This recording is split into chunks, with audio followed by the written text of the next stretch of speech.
Сәлем баршаңызға. Бүгін сіздермен бірге нағыз ауылдың көжесін даярлайтын боламыз. Ал ендеше менімен бірге болыңыздар. Жалпы кәдімгі мұздай көжеден ешқандай айырмашылығы жоқ. Мұнда тек құрт қосасыздар. Мен мұнда 200 грамм бидай, 200 грамм жүгері және де 6-7 дана үлкенірек жұмсақ құрт қосамын. Жүгерінің арасынан осыншама қоқымдар шығады. Оны тазалап алмасаңыздар, жеген кезде сіздерге кедергі келтіруі мүмкін. Бидай мен жүгерімізді жақсылап жуып шайып аламыз. Жуған кезде де қоқымдары көп бетіне шығады. Оны да алып тастайсыздар.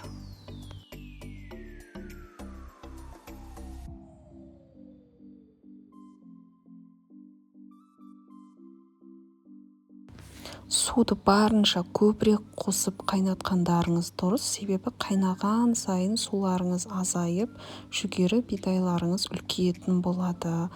Бас аяғы 2 сағатта піседі.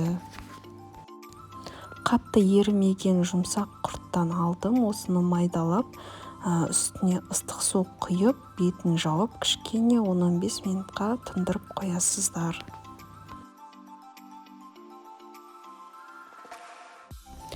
Қайнағалы жатқан сәттегі бетіндегі көбіктерін осылай алып отырамыз.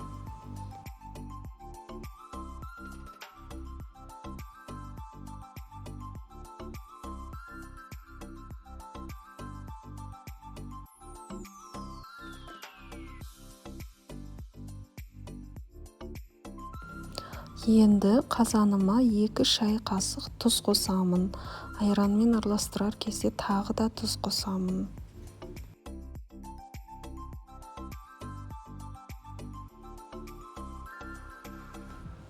Мен өз жұмысымды жеңілдету үшін блендердің көмегімен құрттарды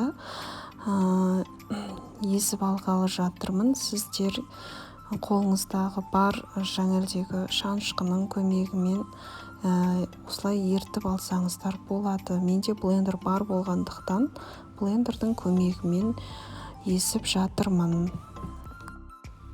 700-800 граммдай айранға осы құртты құйып, жақсылап араластырып қоямын.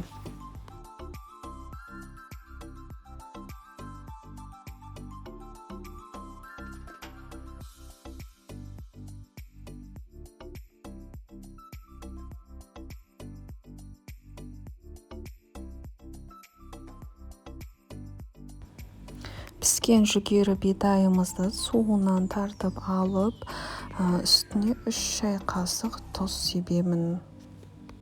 Дәл сол қайнаған судың үстіне де жасай берсеңіздер болады, бірақ мен ол суға жасамаймын, себебі ол су кішкене кірлеп кеткен, кірлегенде бидайдың қоңыр түсі шығып кеткен, сондықтан мен оны қолданбаймын. Ал енді бұның үстіне алдын ала қайнатылып, суытылған 3 литр су құямын. Оның үстіне жаңағы араластырылған айранымыз бен құртымызды құямын.